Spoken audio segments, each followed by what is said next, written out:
Bwana Yesu asifiwe. Chamgei. Tafadhali mnaweza keti.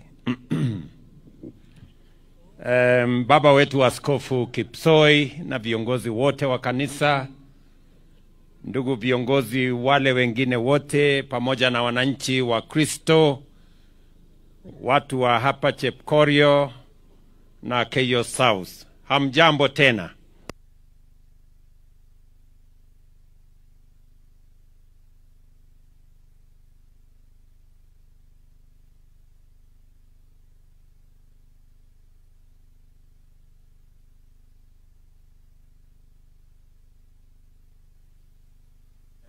Hapa iko baridi. Nilikuwa naambia hawa watu harakisheni. Poleni pia, nimekuja hapa ghafla. Najua mngependa ipangwe, isemekane kuna mgeni anakuja ama kuna kiongozi anakuja, lakini haikuwa hivyo kwa sababu jana nilikuwa nimetembea kule Nyanza na nikaona nipitie hapa nyumbani niangalie mahindi mimi nalima hapo.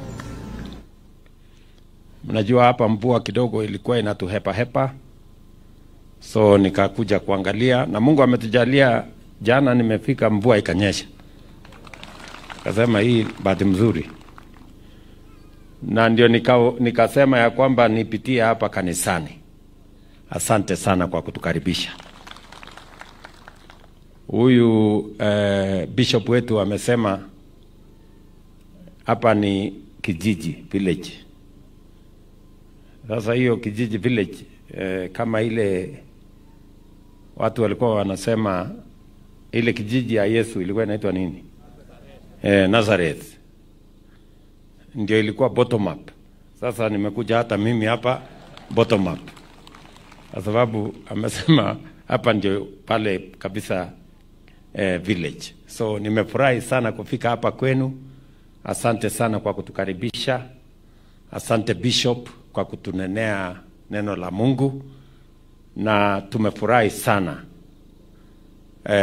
kwa yale mahubiri tumepata ambaye imetujenga kama Wakristo na kama wananchi wa taifa letu la Kenya. Nataka niwashukuru sana pia kwa bidii ambayo mimi naona mkiwa wakaaji wa sehemu hii, Elgeyo Marakwet, Uasin Gishu, Trans Nzoia, Bungoma hapa chini, Nandi County. Hizi county pamoja na Nakuru ndio counties ambazo zinatusaidia katika mambo ya kilimo, sana sana kuzalisha chakula kwa Wakenya wengine. Kwa hivyo mimi nasema pongezi. Mnatusaidia kufanya kazi ya kulisha Wakenya wengine, na ndio sababu hiyo mara nikiwaona na bidii yenu hii, naona niwatie moyo na niwaambie tutasimama na nyinyi, na serikali ya Kenya itasimama na nyinyi kwa majukumu mazito na ya muhimu ya kuzalisha vyakula katika taifa letu, ndio tuweze kujilisha, kwa sababu taifa ambayo haina uwezo wa kujilisha haiwezi kuwa ni taifa ambayo inaweza kujivunia ama sote kujivunia. So I am very proud of the heavy responsibility that our farmers in this region and across Kenya in making sure that we produce food for our nation. Na niwaeleze ya kwamba mbali na usaidizi wa serikali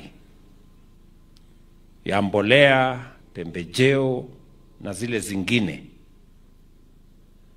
na pia kwa baraka ya Mungu ya mvua, bidii yenu kama wakulima imeonekana wazi kwamba mwaka huu tumepunguza kwa kiasi kikubwa ile mahindi tunaagiza ya kuzalisha ama ya kulisha Wakenya,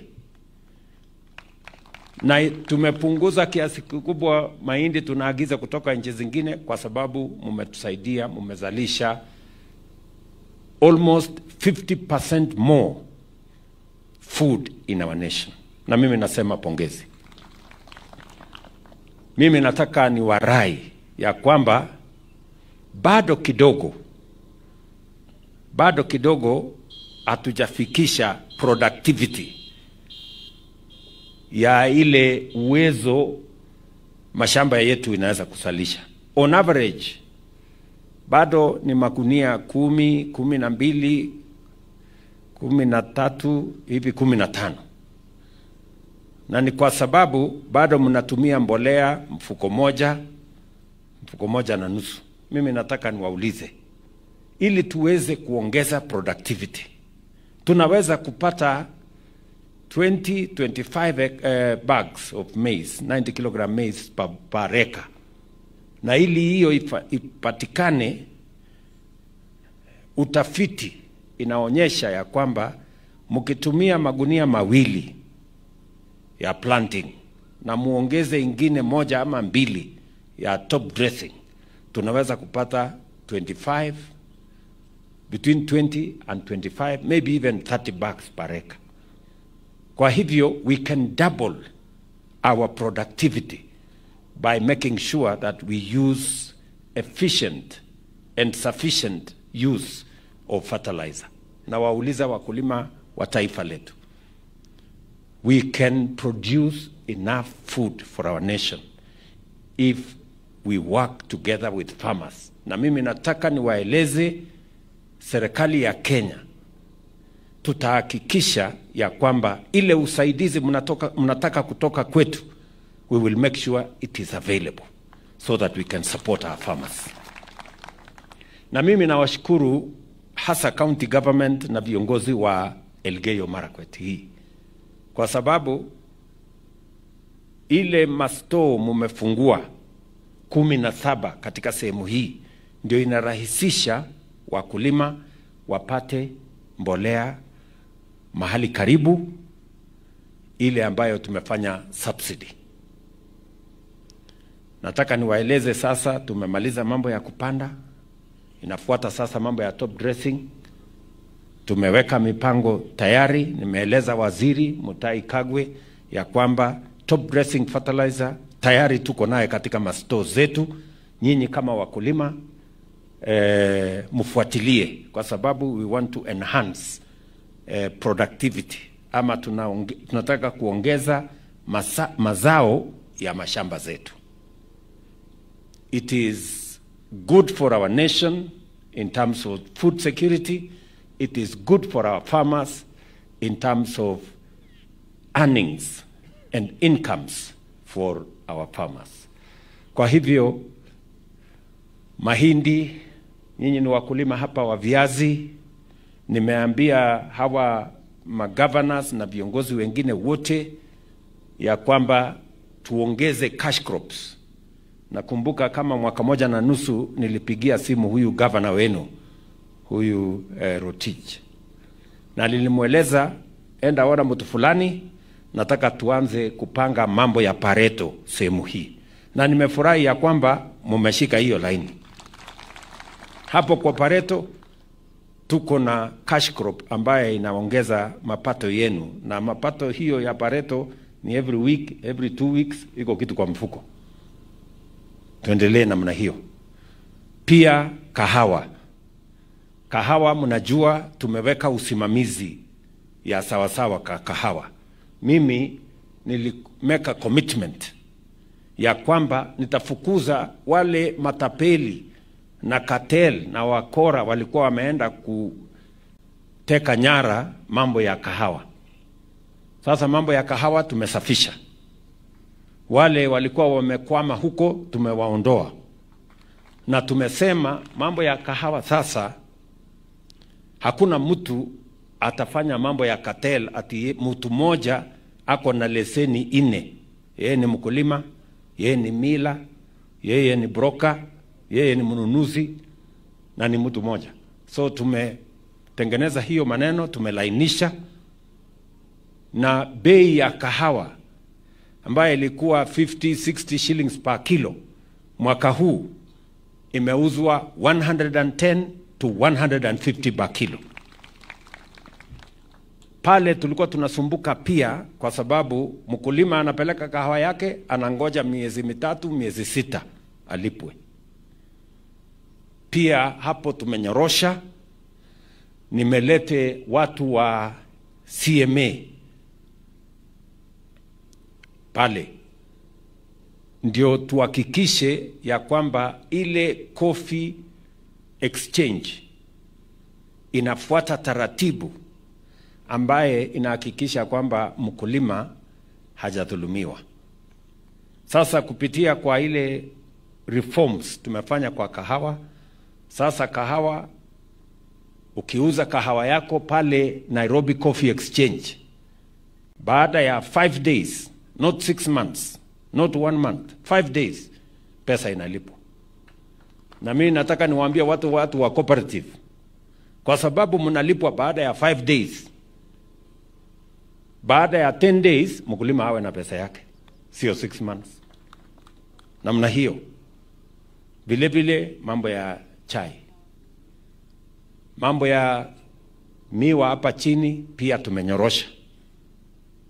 Ile madeni ilikuwa imeangamiza wakulima wetu wa miwa, tumefutilia mbali, tumeweka taratibu mzuri sasa ya leasing, na tayari Mumias for the first time inalipa wakulima on time, inalipa wafanyikazi on time, na kwa mara ya kwanza walilipa bonus wakulima wa miwa ya Mumias.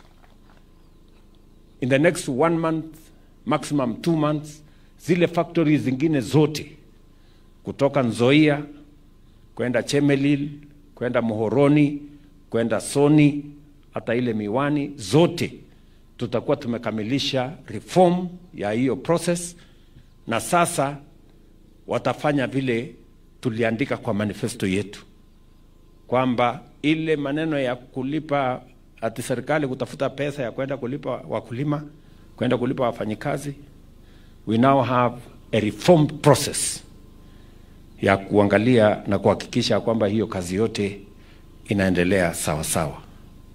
So mimi nataka niwahakikishie kama wakulima ya kwamba as a commitment that I made, mambo ya kilimo tutaweka usimamizi wa sawa sawa, tuwe na food security katika taifa letu. Na nikisema hivyo, kwa mara ya kwanza tumekuwa tukiagiza sukari miaka yote, lakini mwaka huu tuliagiza sukari kidogo, very small fraction. And in another 2-3 years, Kenya will be a sugar exporting country, kwa sababu ya ile mpango tumeweka pale. Mimi najua pia nyinyi ni wakulima wa maziwa. Nimeona ng'ombe zenu hapa ni ng'ombe mzuri. Nimeona hata kuna mtu hapo ng'ombe yake iko mzuri, mpigeni makofi, huyu mtu wako na ng'ombe mzuri hapo. So nyinyi ni wakulima wa maziwa, na tulikubaliana na nyinyi mambo ya kilimo ya maziwa. Ilikuwa inatusumbua hapo mbeleni, sijui shilingi 30, 35, ngapi.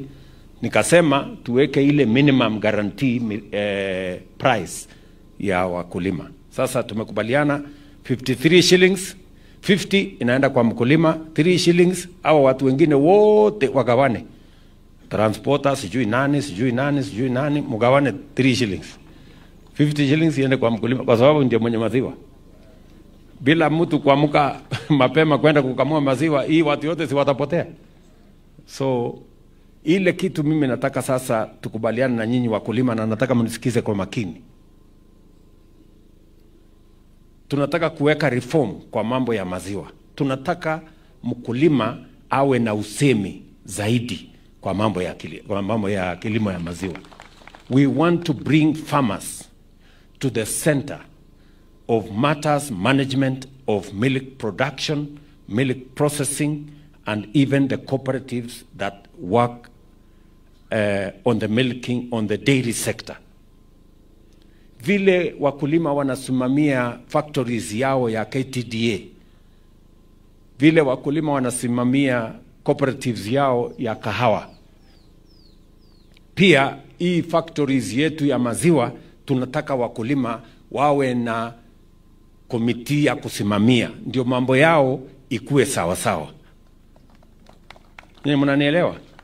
So tunataka wakulima wakuwe central to the management ya mambo yetu ya maziwa, ndio wakulima wenyewe wajue hii pesa ambaye na maziwa yetu inaenda wapi, inafanya nini, na tunaweza kufanya namna gani, ili wakulima watusaidie kuchangia mawazo yao kuhakikisha ya kwamba faida ile inapatikana kwa mambo ya kilimo ya maziwa ifikie wakulima kwa kiasi kikubwa.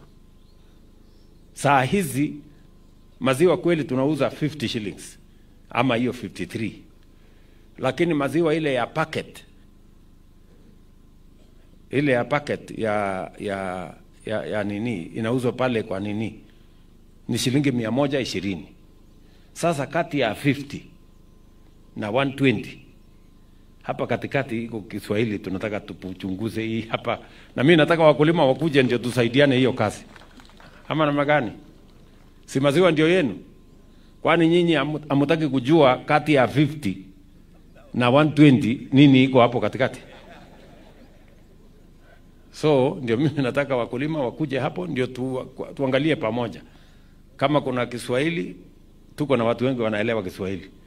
Kama kuna Kiingereza, wakulima ni wengi wanaelewa Kiingereza. Ndio tujue what we can do together. So nataka tuelewane hivyo kwa mambo hayo ya muhimu, kwa sababu nataka tuhakikishe ya kwamba mapato inafikia watu wengi Kenya. Ya pili, mbali na kilimo, hawa viongozi wetu wameongea maneno mengi. Kagomwangalega barabarosiek, kagomwangalega beek, kagomwangaleg chun tugul. Kokamwoe ngalechoto kokas. Lakini ane ko kikengalal kot ko kikekoshine kele. Amu kalen atebe eng yo salechi angonyo ngyakemwa ngalechu kot ketar kiketet kele barabaret keteche kole kiyae ni kotep kole. Kole acha. Kole ngot ko makimwa kolen bichuin. Ngokany kochilil chito neo akakoit akatomwaitoi. Atomwaitoi koe ngale. So kikengalale ngalechoto tugul. Mameche abarkan ng'alek yu, maunot? Kikengalale ak viongozi chu ng'alekwok chebo barabarosiek chebo kokwoni ak masita ni tugul ni ak chun alak tugul. So chakomwoe eng yu chakokas ko kikemwa, kikonyo komwoiwo kot ko kiakas. Nguno mongen asa ale awalu eng yu anan awalu eng yu. So angen tuguk chekiyae, maunot? Ngalen kikolechok nebo gaa komosoru aitu amaopwa. So mosich wasiwasi. Ile matatizo ambayo tumekuwa nayo ni kwa sababu ya mambo ya kiuchumi ya Kenya na ya kimataifa. Kwa miaka miwili tulikuwa tunapanga hii maneno ya uchumi ikae sawa sawa. Sasa nafikiri kwa kiasi kikubwa tumedhibiti uchumi wa Kenya, na ndio sababu the last 2 weeks tumelipa contractors shilingi bilioni 60 Kenya mzima, kwa sababu macontractors wengi walikuwa wametoka barabarani kwa sababu ya kukosa pesa, kwa sababu uchumi yetu ilikuwa kidogo hafifu. Lakini sasa from next week tumelipa contractors wetu, mtaona tarudi kazini, ndio tuweze kuhakikisha ya kwamba mambo ya maendeleo ya taifa letu la Kenya inaendelea kwa kasi. Vile vile mambo ya masoko, vile mmesikia viongozi wenu wamesema hapa Elgeyo Marakwet, nimeona katika reports niko nayo, soko ni karibu 10, pengine inaweza kufika 12 tutajenga hapa. 5 tayari zimeanza, zile zingine zitafuata. Maneno ya stima, vile mtu mmoja hapa amesema, tuko na program ile tulianza ya milioni 750 to connect, vile viongozi hawa wamesema, connect 10,000 households hapa Elgeyo Marakwet, na hiyo kazi tunataka ikamilike kabla ya Novemba. Hiyo kazi yote inaendelea hapa, na hao wabunge wanajua. Ile amri nimetoa ni kwamba tutawaongezea katika mipango yetu. Tuko na Africa Development Bank, tutaongeza milioni 600 ya Elgeyo Marakwet hii. Baadaye mwaka huu ndio tusongeshe households ambayo itapata stima ifike households 17,000. Ndio tu namna hiyo every year tutakuwa tunaongeza, ndio tufikishe stima kila sehemu. Nasikizeni, stima hii tunasukuma ifike mashinani, sio tu manyumba yenu. Tunataka pia itusaidie kwa ajira ya vijana wetu, kwa sababu tumekubaliana na hawa wabunge wote, kila ward kuwe na ICT hub, ili stima ikue hapo, tuwe na mtandao hapo. Wakati sasa tunasukuma stima, mtakuwa mnaona iko line 3 ya stima juu na iko ingine kidogo hapo chini. Hiyo moja ni ya ni ya internet, tumeweka fiber optic. Sasa tunataka kufikisha kila mahali, ndio tuwe na internet, tuwe na mtandao katika kila ward, ndio tupate vijana 200, 300 waweze kufanya kazi katika ile inaitwa digital jobs. Hiyo program saizi kila mjumbe ako na pesa kupitia CDF ya kujenga ICT hub. Kama ile mmesikia mjumbe wenu huyu Kimayo akisema hapa Chepkorio tumeweka ICT hub hapo. Hiyo sisi tunajenga. Yeye atapangana na hawa watu wengine tujenge zile nyingine za wards, ili vijana wetu hawa pale kwa mtandao waweze kutumia mtandao kwa ajira. Mtandao isiwe tu ni mahali ya matusi, kutukanana na vitu ambaye haina maana. Ile mtandao itumike kuweka pesa kwa mifuko ya hawa vijana wetu, kwa sababu tumetumia pesa nyingi kuwasomesha, tumetumia pesa nyingi kwa training kama ni TVET na zile zingine zote, na tutaendelea katika investment ya masomo, kwa sababu mimi ninaamini na nimesema ya kwamba the most central, the most important, the most critical resource we have as a country, the most important asset that we have as a country is our human resource. Utendakazi ya wananchi wa taifa letu la Kenya. That is the greatest resource we have. Na ndio sababu tunatumia bilioni 650 kila mwaka kwa masomo ya watoto wetu. Ndio sababu nimeajiri walimu 76,000 wapya. Ndio sababu tumeweka funding model ambaye inahakikisha ya kwamba watoto wa kutoka jamii maskini wanapata basari 90-95% wakienda TVET ama university. Na ndio sababu tunaweka infrastructure ya mashule yetu.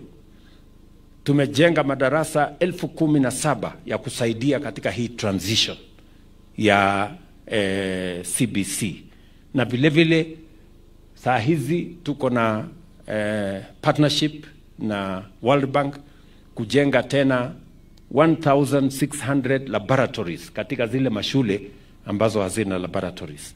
We are investing in education because education is what sharpens our human capital, the most important asset that we have as a nation. And that is the reason why we are deploying resources in our schools, in our TVETs, in our universities, because we want to make sure that we harness the potential that exists in our human resource. And we must give all our children the best opportunity to be the best they can be. Every child, formal education, technical education, the creative industry, arts and sports, we must give our children the best array and buffet of what they can be. Those who are good in academics, others are good in sports, others are good in creative economy, others are good in arts. We must, as a nation, and my administration is going to make sure that our children get the best. And we must support them.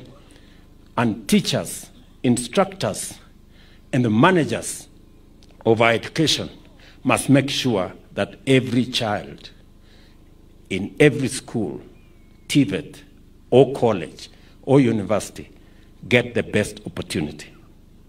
We must equally protect all our children from pedophiles, from drug peddlers, and from those who want to corrupt our children, and teach them to hate their parents, or their teachers, or their leaders, or their nation. We must protect our children from those ones. But we must give all our children the best opportunity to be what they can be. So mambo haya yote ni ya muhimu. Nimeasikiza vile viongozi wamesema hapa. Mimi na wao ni timu moja, na tutapanga hiyo maneno yote na tuyatekeleza. Naona kuna watu wako na wasiwasi. Wale wanasema hiyo amesema ni uongo, hiyo amesema. Mimi nataka niwaeleze hawa watu wanaosema ati yale tunasema haitafanyika, tutawaaibisha. In a very short while tutawashangaza, kwa sababu hii maneno yote we are going to make sure that we acquit ourselves of every commitment we have made. Na mimi si wazimu, I know what I'm doing. So hii maneno yote tutapangana namna hiyo. So mimi nataka niwashukuru sana.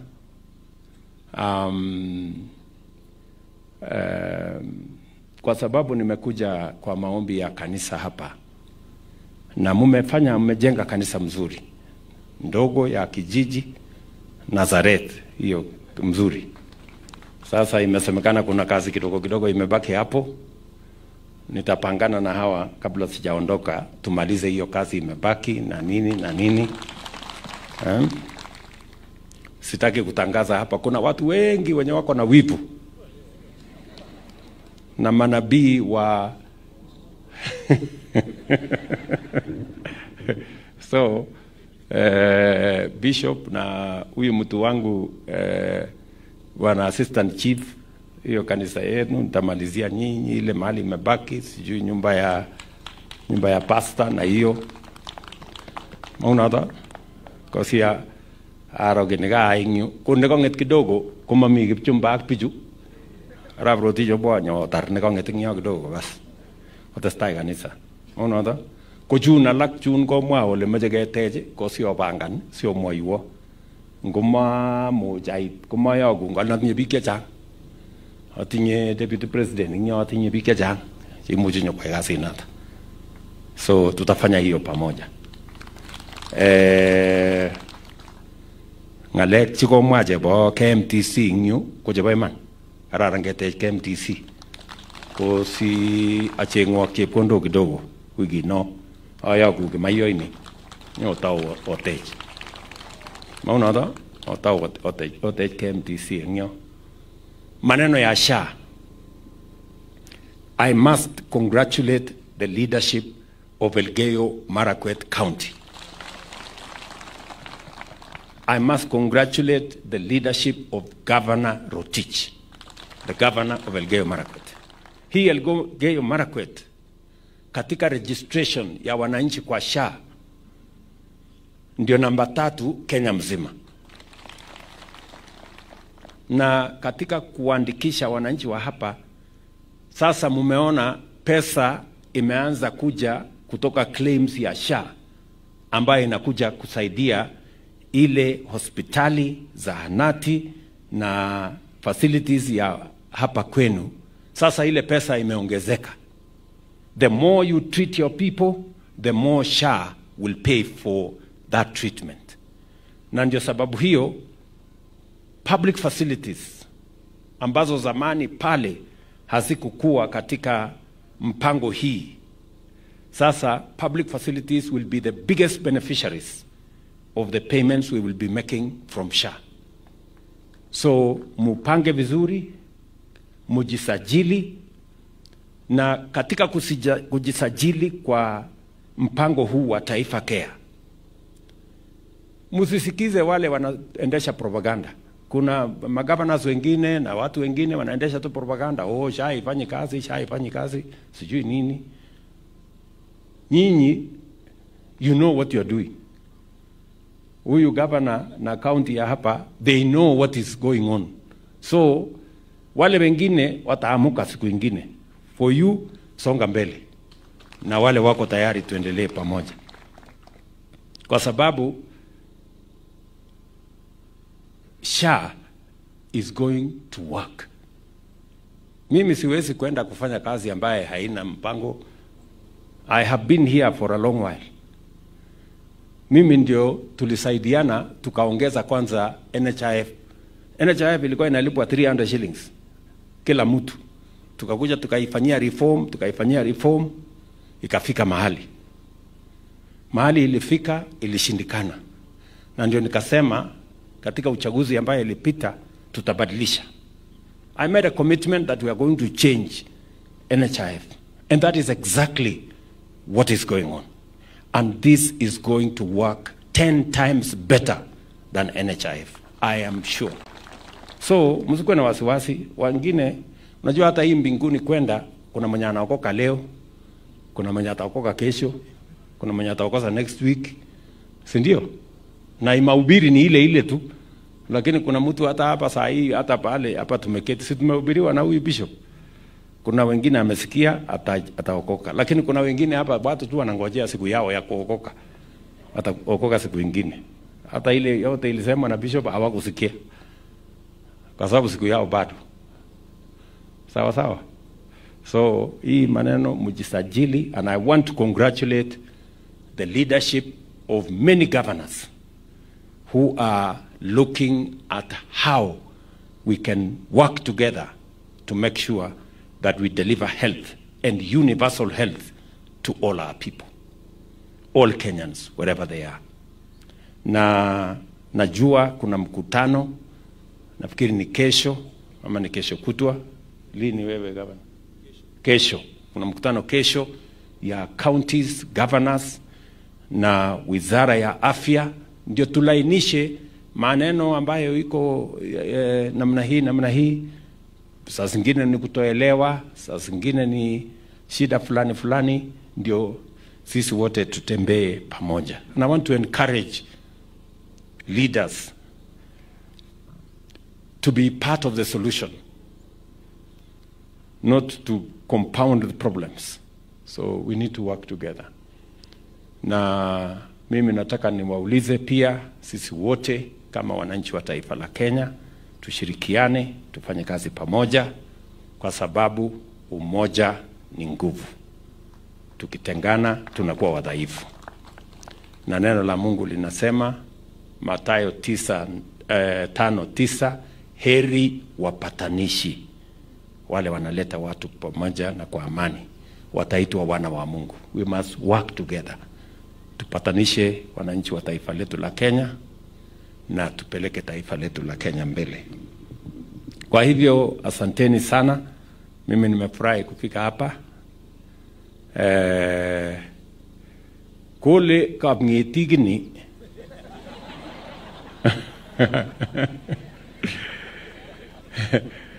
ko gilyono tiga sikoi Kapngeti koroni. Ara ngetaji tukul koroni anane. Si olioji nguno in kore ilen mami leu lazima komie leu ko sito moyweji sigenai ang buch ke makwagi ta tugul ne mie ako gilgei agere otinye pareto nyu otinye tuga otinye obatishe ingi viasin oene ko hii masoko yote tunajenga tumeweka huko mambo ya storage, tumeweka huko maneno ya cold rooms, ndio mazao yenu mkipeleka sokoni mko na cold room mahali inawekwa ndio isiharibike, mnaweza kuuza kwa muda mrefu na yale mambo mengine. Na hata wamama huko kwa hii masoko yote tumeweka instruction ya kwamba kila soko kuwe na room hapo ya kina mama ya kunyonyesha watoto, naitwa crash hapo. Singumi ingale kasi ni kasi semeta na si motel kasi se kalake ketesetai ngale uno tono ko mio basi position lakwet kidogo kumatestai mungaret ya tugul bas namna hiyo. So gemeche kuno tono ko angei alen kongoi mising amu kaotaje singoroni kimakwakit age tugul mie ako sikwalje basautik chotinye ako set ako bore. Mungu awabariki sana. Thank you very much. God bless you.